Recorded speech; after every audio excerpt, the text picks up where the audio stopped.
Power Rangers Super Megaforce Legendary Power is a plug-and-play toys-to-life game, and I do want to pause on that sentiment for a bit. In 2014, they were still making standalone plug-and-play consoles based on licensed properties, and this one uses external toys placed on a portal, as seen in Skylanders. They even get their own magic moments and one-liners. How neat is that? How cool is it that Toys to Life was such an enormous force in video game culture that even cheap Power Rangers tie-ins were getting in on the trend? I mean, Kamen Rider also did, so I guess it only makes sense. Anyway, despite my just stated appraisal, this game isn't all that cheap really. As plug-and-play games go, it's above average.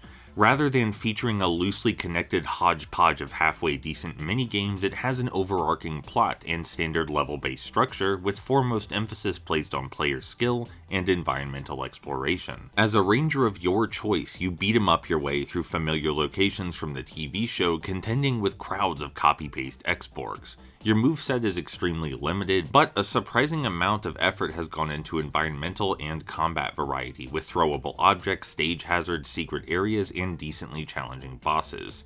It's not gonna wow any veterans of action games, but I've played plenty of beat-em-ups with worse production values and worse game design.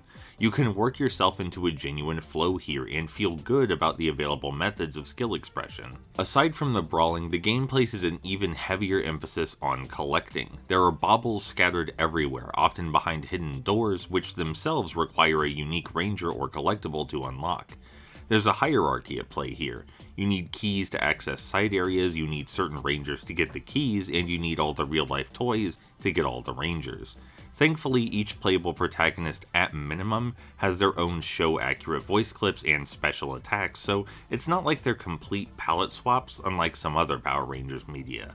Much like Skylanders and Kamen Rider Samurai Ride, this is all a very transparent attempt to squeeze more money from the target demographic, but I like Power Rangers, and I like Power Rangers toys, and having a cool game to go with them seems like a good deal. Hey, remember those minigames I mentioned earlier? Turns out Super Megaforce has plenty of them too, but they're not just floating around in the main menu, they're woven into the aforementioned hierarchy of collectibles. That's right, behind almost every one of those hidden doors is a micro-adventure with its own set of mechanics and an entirely unique cutscene explaining its relevance to the story. I feel the need to stress, none of the dialogue in this title is recycled. No matter how trivial it is, there's always some plot justification for the actions you're taking. Is the dialogue itself drivel? Absolutely, but that doesn't change the fact that someone still sat down and took their job seriously. I suppose that sums up Super Megaforce Legendary Power in general. It took its job seriously. Some corners are inevitably cut with plug-and-play systems like this, but that's no reason to turn in a bare minimum effort, and this title is a slight cut above its contemporaries. That said, it is still a pretty cynical product. Still, you could do a lot worse.